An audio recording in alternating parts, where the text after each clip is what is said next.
Scott Stone is always happy to share a cowboy song with visitors on land that's been home to cattle ranching since the California Gold Rush. And just as in the past, it's land that's often worked on horseback, as Scott, his brother Casey, their wives and families raise grass-fed Black Angus cattle. Consumers today are much. Scott and Casey joined their dad Hank, who established the Yolo Land Cattle Company in the 1970s. From the beginning, the concept was to raise beef in harmony with the grasses. You didn't have the invasive species that we have now that have come in California over the last 100 years. Today, the family runs more than 700 head of their cattle on rangeland enhanced by their conservation projects, including rotational grazing, solar-powered irrigation, and reestablishing native plants.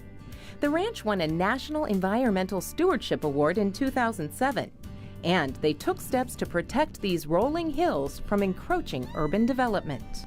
Ranch. So this ranch is now protected in perpetuity and will remain a working cattle ranch in perpetuity.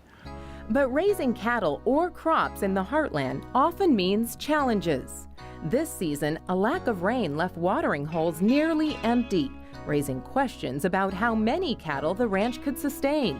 Happily for the Stones, late spring storms made all the difference.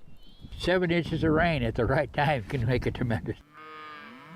There are other challenges faced by ranchers today. Concerns not only about the environment, but animal welfare, and marketing questions about what consumers want. To that end, the family often hosts visitors, like these chefs in training from the Culinary Institute of America. I work at a restaurant in New York where it's farm to table. There's a reason why the annual grasses have kind of taken over, because the animals have selectively grazed out the perennials over the years. From an ecological standpoint, they're much healthier grass to have. Come on, girls. We provide grass-finished cattle, and we also sell cattle into grain-finished markets. So really, we're covering all gamuts. The Stone family is already looking ahead to the next generation. Youngsters Carson, Wilson, and Keeley may someday join their parents to continue a ranching tradition. But they admit you need to love the work along with the lifestyle.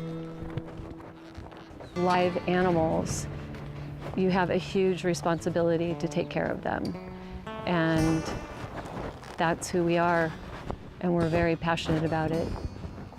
The land, we may think we own it, but we just are caretakers for a short amount of time before we pass it on to the next generation. When you have the opportunity to be out here doing that.